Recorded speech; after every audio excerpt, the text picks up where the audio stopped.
It's the dreaded word of budget and the topic of money. Now, unless you have cash flowing out your ears, you probably cringed a little bit when you saw the title and just heard me talk right now about budget and money. But we are all big girls here with our big girl pants on, so we can have a conversation about this, right?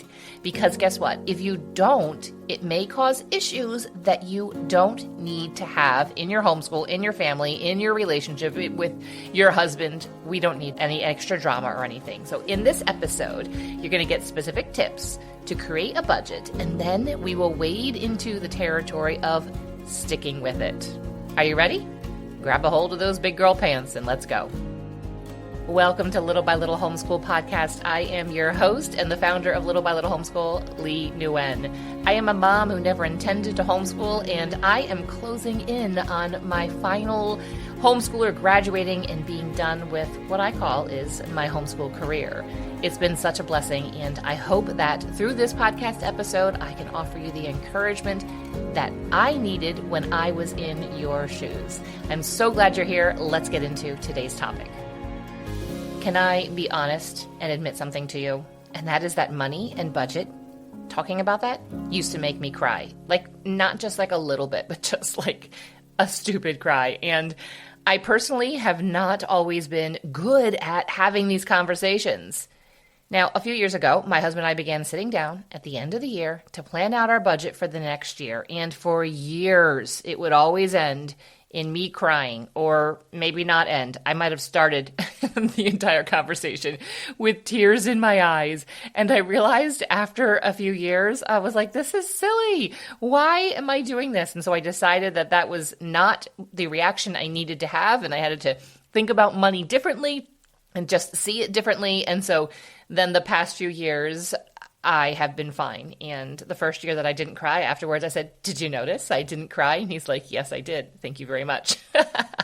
Because he doesn't get emotional about those types of things. And maybe your husband is similar. Now, this past year when we sat down at the end of 2025 to talk about 2026, this is in general our family budget, but the homeschool budget is included in that. I am at the point now that I may or may not have nodded off for a little bit. And he was like, okay, I think we're done. I was like, I'm cool. And so we've gotten to the point where we had the parameters, we have those conversations, and I don't cry about it anymore. So if you are like that, you might be like, wait, what? I'm not like that at all. So if you're not, just hold on, keep listening for a second. But if you are, it's okay. Pray about it. Ask God to help you to change your perspective about things. So why do we need a budget when it comes to homeschool? Well, your homeschool budget should be a part of your entire family's budget. Whether you live off a very modest income, a middle income, an extravagant income, it is just a part of that. Just like you would include in your budget for groceries, your mortgage, maybe a car payment or vacations, whatever you have going on in your budget, homeschool is simply a part of that. It could be a small, very modest budget. It could be a medium. It could be an extravagant budget. That is going to be your choice, your decision. But let me start off and say, do not go into debt because of homeschool. There is no reason for you to have an extravagant or even a couple $1,000s budget if overall in all the other budgets you're really strapped. I think, in my honest opinion, it is more important for your family to be eating healthy and be nourished than to have all of the latest curriculum and all the fancy gadgets and all those kinds of things. Personally, I would rather we had to decide, I'd rather have a more modest homeschool budget and a grocery budget that will actually allow us to be able to be nourished. And because if your brain isn't getting enough food and energy in it, how are you really going to be able to do that fancy curriculum, right? So we need a budget because it helps send guidelines, parameters. Think of it as guardrails for the decisions that you're going to make with the homeschool. Now, I know we are in the middle of the homeschool year, so you might be like, why are you talking about this? Well, it's been on my mind, and I kind of want to throw this out to you so that if maybe you don't have a budget right now, you have the time to think about it, to ruminate on it, and then be able to talk to your husband. And then by the time you start the next homeschool year, hopefully you guys have had those conversations and you can figure out what does that budget look like. Now, if you are nerdy with budgets like my husband apparently is, when we sit down and have a conversation at the end of a year, For the following year, our homeschool budget looks a little bit different. It doesn't necessarily go by school year. It goes more like by calendar year, which really ends up being the same. Basically, our budget is usually typically the same for the homeschool year after year after year. So when we sit down, he will say, this is the budget for the year. And so I typically split that in half and think about myself for January through June, and then for when we start back up in August through December. Now, that was when my kids were younger. And then you can also, though, look at that. So say whatever the amount is. I'm just going to throw a very low, very easy number that we could just use as an example. Say it was $200. And right now, the middle of the homeschool year, and if you guys sit down and do like a calendar year of your overall budget, you're like, I have everything we need. Maybe we'll go on one field trip or two field trips, and that might cost us a total of like $20. So really, I'm going to then use the $180, and that will then be for the rest of the year when you guys start back up to school in like August or September. But even if you do have a conversation and you do lay it out for like a calendar year, you could just kind of think of it differently. And that's how I did it pretty much. I would just think of it getting most of what we needed for the homeschool year when we would start a brand new homeschool year. And then often I would get to March, April, and I'd be like, we're out of budget. We have nothing. Or I would spend the budget completely before we started the homeschool year. And I was like, that's all we have. There isn't any wiggle room on anything else. We can do free field trips, but there is no wiggle room on anything else. So why should we be doing a budget? It's just overall, when you have a budget, you have those boundaries, you have those guardrails, it makes it easier to see the options that are available to you. If, again, you have that $200 budget, you might not be looking at a program that is for one child, whether it's maybe their whole curriculum or something, or it is maybe just one subject that's going to be $300. Well, you can't do that. And that's okay. You say, you know what? That's not in my budget. We're just going to not look over there, and we're going to just look at the options that are available for us with the budget that we have.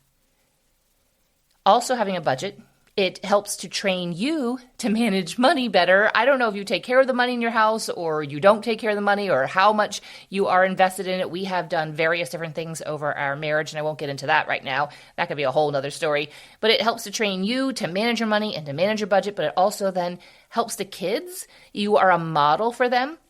Because overall, probably they don't necessarily recognize the budget overall. I mean, you might talk about when you go grocery shopping, and you might include them in knowing about how you do a budget, which is really good for kids to be able to learn, especially as they get older, so when they get onto their own. But just letting them know, well, sorry, we can't participate in that co-op because it's going to be out of our budget, and helping them to recognize that sometimes things just aren't an option. And that is okay. They can say, all right, that co-op's not an option. Mom's okay with that. So, okay, I'll be okay with that too. And before we move into the nitty-gritty of how to set up this budget, I want to mention that having a budget will help your marriage. Money and the discussions about that is one of the top things that causes fights and arguments among a husband and wife. And if you can be very clear on the budget, and you can work really hard to stay within the budget, it will help your marriage. It's one less source of stress or frustration or contention within your marriage. And for me, recognizing staying within the budget for homeschooling has then translated into the other areas that I need to stay within the budget for groceries or kids' activities or clothing or whatever kind of stuff, whatever different budget categories you have.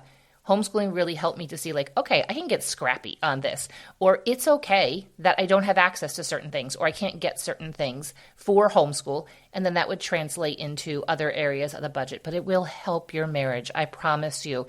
And so, number one, you have to set a budget with your husband, whether that budget is $100 for the year, $1,000 for the year, $5,000 for the year, somewhere in between, somewhere above, below, whatever that is, set that budget with your husband.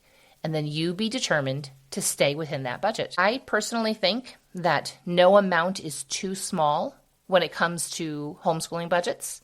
You could have a budget of $0. That is not too small. It is possible. You're going to have to get really scrappy, but you can definitely do it. But I think that you can have too high of a budget. I think that you can have a budget that just is too much money. And why is that? Because I think then that you'll be very tempted to easily quit and change curriculum and switch to something else because you have the funds to be able to do it. When you have a budget and you spend all that money and something isn't working, which I do have an episode all about how to make things work for you and your family and your curriculum. I think that any curriculum you have, you can make work. It's going to take you some work, yes, but it can work for you. But I think that when you have too much of a budget, you can say, oh, well, I purchased everything and I still have $1,000 left. And so if this language arts isn't working, we'll try something else. And here it is, maybe October, and you're like, you really didn't kind of give it a good go. And then you try that other one, and then you start back after the holidays, and it's February, like, oh, this is just too much, and then switch to something else. That is not going to help your kids.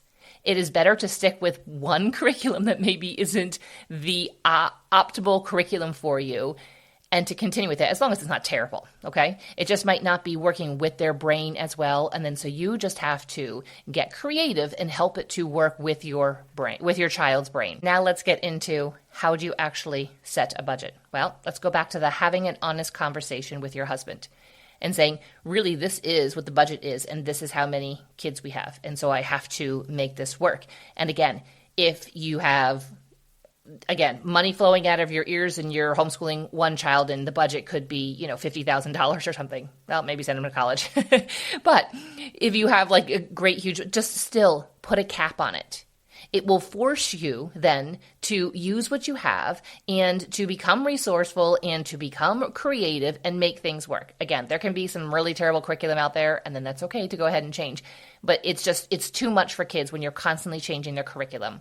Sometimes you think that there's an issue with the curriculum, but there really isn't, and your child is actually fine with it. So how can you set a curriculum? And the first thing is to have an honest conversation with your husband, and then you take over from that point, and you operate within those means. Now, my husband personally didn't double check everything, like, well, how much did you spend on this? How much did you spend on that? He just wanted to know that I didn't go over that budget, because if I did, it was going to be taking from another category of our budget. And so maybe your husband wants to know how much you spent on each of your, say you have 4 kids, on each of their math curriculums. Maybe he wants to know those types of things. Then go ahead and talk to him. Maybe he loves accounting and he loves those kinds of numbers. Then go ahead. But if he's more laid back with it, like my husband, he's like, just don't go over this budget. I really don't care, and I trust you, and I don't know what the different options are.